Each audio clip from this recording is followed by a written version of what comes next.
আসন্ন জাতীয় নির্বাচনকে সামনে রেখে আমার আজকের get ready with me. So League বাহিনীর শোকে শোকার্ত হয়ে আমি আজকে কালো ড্রেস পরব, মানে 12 তারিখে আমি কালো ড্রেস পরে ভোট দিতে যাব। এলাকার পাতি নেতারা যেভাবে লিডারদের সাথে চিপকায় থাকে, আমি ওই টাইপের একটা প্রাইমার নিয়ে নিয়েছি যেটা আমার স্কিনের সাথে চিপকায় থাকবে। নির্বাচনকে ঘিরে নেতারা যেভাবে মিথ্যা প্রতিশ্রুতি বিল্ড আপ করে, আমিও আমার স্কিনটাকে বিল্ড আপ করার জন্য নিয়ে নিলাম ফাউন্ডেশন এবং লুজ পাউডার। 10 মিলে করি কাজ, তারপরে 10 মিলে করি কাজ, গর্ব মোদের বাংলাদেশ। যাই হোক, সেটা বড় কথা না। এরপরে নিয়ে নিলাম একটুখানি ব্লাশন। মিথ্যা প্রতিশ্রুতি শুনে আমার মাচাচিরা যেভাবে ব্লাশ করে, ওই টাইপের একটা পিঙ্ক কালারের ব্লাশন নিয়ে আমি আমার গালটাকে পিঙ্কি পিঙ্কি বানিয়ে ফেললাম।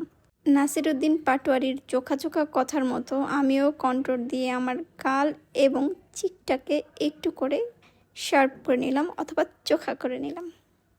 ভোট দিতে যাওয়ার আগে অবশ্যই চেষ্টা করবেন দিনাজপুরের বিখ্যাত ম্যাঙ্গো মানে আম সাথে নিয়ে যাওয়ার, কারণ ভোট দিতে দিতে যদি আপনার ক্ষুধা লেগে যায় তখন আপনি ওই ম্যাঙ্গোটা খেতে পারবেন। ফরিদপুরের বিখ্যাত ভুট্টা, পাম অয়েল অথবা যশোরের চিনিকল সমস্ত কিছুকে পেছনে ফেলে আমি আইলাইনার দিয়ে আমার চোখটাকে টেনে নিচ্ছি যেন ব্যালট পেপার দেখতে আমার প্রবলেম না হয়। যাই হোক, আর একটা কথা অ্যাড করে দিই, অতিরিক্ত এক্সাইটেড হয়ে চোখে কেউ লেন্স পরে যাবে না, তাহলে দেখা যাবে চোখ ঝাপসা হয়ে এক মার্কায় ভোট দিতে গিয়ে আপনারা অন্য মার্কায় ভোট দিয়ে ফেলতে পারেন। এই হচ্ছে আমার ভোটের দিনের ফাইনাল লুক। কেমন হয়েছে সবাই জানাবেন।